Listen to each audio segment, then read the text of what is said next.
sur le rejet d'eau et le tirage d'eau. Et puis enfin arrive l'avis du CODERS, qui est le Conseil départemental de l'environnement et des risques sanitaires et technologiques.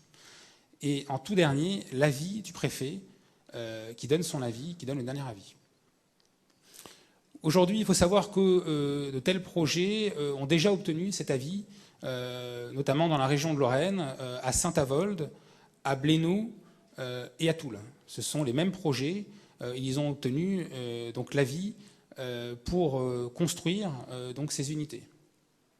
Il y en a en Lorraine, mais il y en a aussi ailleurs en France. Il y en a aujourd'hui qui sont construites par GDF Suez, par le groupe Poweo, par le groupe E.ON, par le groupe EDF, par le groupe Alpic. Donc là, on vous a représenté une dizaine de projets en France qui ont déjà été acceptés. Ces projets aujourd'hui sont en cours de construction. Et il y en a déjà 3 qui sont dans la phase d'exploitation. Ces projets ont été acceptés par arrêté préfectoral il y a environ 2 à 3 ans. Donc il y a 3 projets qui sont en cours d'exploitation à Dunkerque, à Pont-sur-Sambre et à Fos-sur-Mer. Il faut savoir que les constructeurs aujourd'hui de ces projets, il y en a peu. Les principaux, ce sont Alstom, Siemens ou General Electric. Alors au niveau du contexte énergétique français, ce qu'il faut savoir, c'est qu'aujourd'hui, l'objectif, c'est de réduire les émissions de gaz à effet de serre, notamment les émissions de CO2. Aujourd'hui, on ne peut pas se passer de thermique. Le thermique a une utilité, c'est de pouvoir répondre aux fluctuations de la consommation. Il y a le nucléaire qui est en fonctionnement, mais lorsqu'il y a des besoins supplémentaires, à ce moment-là, les ressources des centrales nucléaires en électricité ne permettent plus de répondre à la consommation. Et on met à ce moment-là des centrales qui sont initialement à l'arrêt et on les met en fonctionnement. Aujourd'hui, ce sont les centrales thermiques. Il y a aussi l'énergie renouvelable. Direct Énergie en fait aussi. L'énergie renouvelable, aujourd'hui, s'il n'y a plus de vent ou plus de soleil ou moins de soleil, il y a aussi des chutes de la consommation d'électricité. C'est pour cela qu'on a besoin d'avoir des besoins de secours qui vont fonctionner en cas de besoin. Et ce sont vraiment les centrales thermiques. Alors aujourd'hui, la directive GIC, qui est une directive qui a été mise en place par le ministère de l'écologie et de l'énergie, demande qu'on arrête les centrales thermiques qui produisent beaucoup de CO2, comme les centrales au charbon et au fioul, pour pouvoir les remplacer par les centrales qui produisent moins de CO2. Et au niveau national, ainsi on arrivera à réduire l'émission de CO2 en France. Alors aujourd'hui, il y a 4400 MW de centrales qui sont prévues d'être fermées au niveau centrale charbon et environ 5800 au fioul qui vont être déclassées. Donc ça, c'est pour les centrales existantes. Mais il y a aussi des besoins nouveaux. Chaque année, la consommation d'électricité en France augmente d'environ 1,3%. Donc aujourd'hui, ce que préconise le ministère de l'écologie, c'est de mettre en place des nouvelles unités pour répondre aux nouveaux besoins. Donc pas seulement remplacer les centrales existantes, mais aussi pour mettre des nouvelles centrales.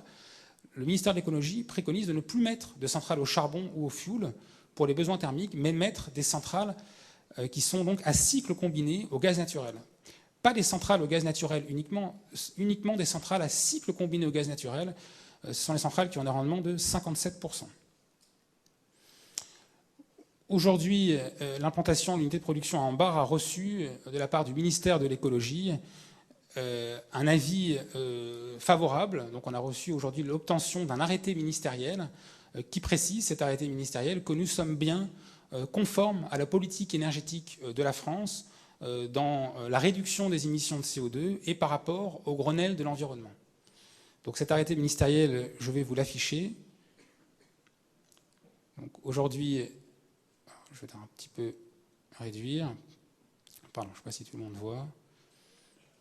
Donc c'est l'arrêté du 10 juin 2009 autorisant la SAS Ambrégy. Alors simplement pour expliquer, Ambrégy, ce n'est que la contraction de Ambar Énergie. C'est une filiale de Direct Énergie qui porte le projet.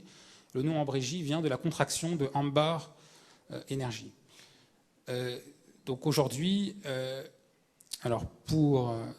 donc aujourd'hui, par arrêté du ministère d'État, ministre de l'écologie, de l'énergie et du développement durable et de l'aménagement du territoire, en date du 10 juin, la SAS Ambrégy, dont le siège social est situé au 2 bis rue Louarmand, est autorisée à exploiter une installation de production d'électricité fonctionnement au gaz naturel. Alors ce qui est important de rappeler, c'est que cette autorisation du ministère de l'écologie ne dispense pas les autres autorisations, notamment l'autorisation du préfet qui est en cours. Cette autorisation du préfet, elle a pour but d'obtenir l'avis sur le dossier ICPE. Là, cet avis-là, cette autorisation du ministère de l'écologie, c'est par rapport aux objectifs, aux principes nationaux.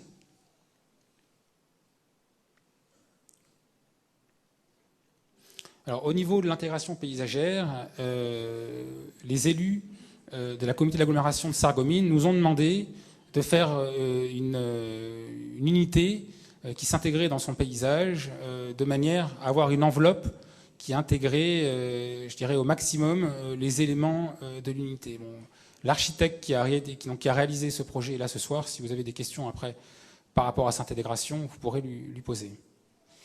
Alors, ce qu'il faut savoir, hein, c'est que donc la surface du site totalise une surface totale de 40 hectares, avec des espaces verts et bassins de 28 hectares, des bâtiments qui font une surface de 5 hectares et des espaces peints entre bâtiments de l'ordre de 7 hectares.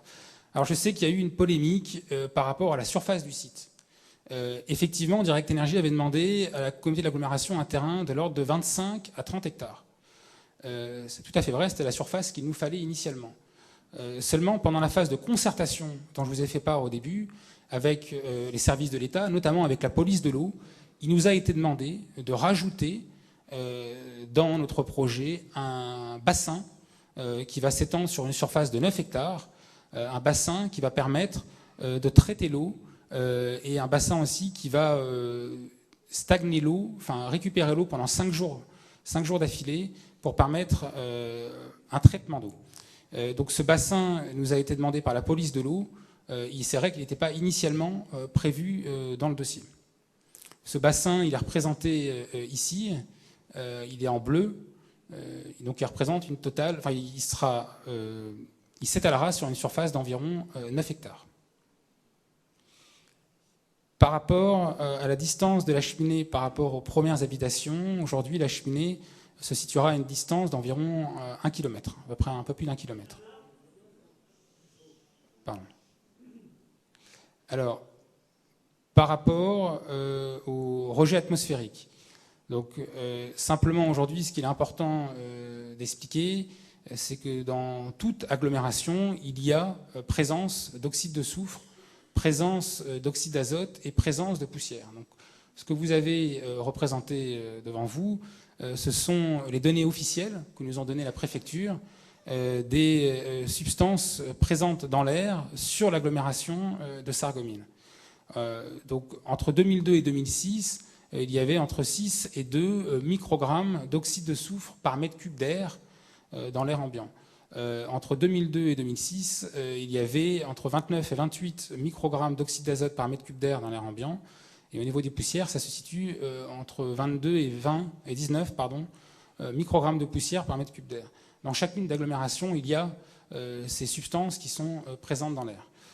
Nous, ce qu'on présente dans notre dossier, dans la partie qui s'appelle « Évaluation des risques sanitaires », c'est donc l'apport de la centrale dans l'air à proximité du site. Aujourd'hui, à proximité du site, les apports de la centrale dans l'air se situent, pour les oxydes de soufre, entre 0,4 et 0,6 microgrammes par mètre cube d'air. À comparer avec ce qu'il y avait à Sarreguemines, c'était entre 6 et 2. Pour les oxydes d'azote, ce que va apporter l'unité dans l'air, c'est entre 2 et 3 microgrammes. À comparer à ce qui existe sur l'agglomération de Sarreguemines, c'était entre 28 et 29. Pour les poussières, ce qu'on apporte dans l'air, c'est entre 0,4 et 0,6, à comparer à 20 sur la commune de Sarreguemines. Ce qu'il faut savoir, c'est que dans tous les cas de figure, nous sommes en dessous des objectifs de bonne qualité de l'air qui sont fixés par des valeurs limites réglementaires. Pour les oxydes de soufre, elles sont fixées à 50. Pour les oxydes d'azote, elles sont fixées à 40. Et pour les poussières, elles sont fixées à 25. Ce qu'il est aussi important de rappeler, c'est que pour une évaluation des risques sanitaires, les valeurs à prendre en compte sont des valeurs qui sont données dans la dilution de l'air. Donc c'est des valeurs qui sont données en microgrammes par mètre cube d'air et non pas en tonnes par an. Alors je sais qu'il y a eu des questions à ce sujet. Les données qui apparaissent en tonnes par an sont les données qui sont contenues dans la cheminée et qui sont données par année. Personne ne va aller mettre sa tête dans la cheminée et aller respirer ce qui ressort de la cheminée.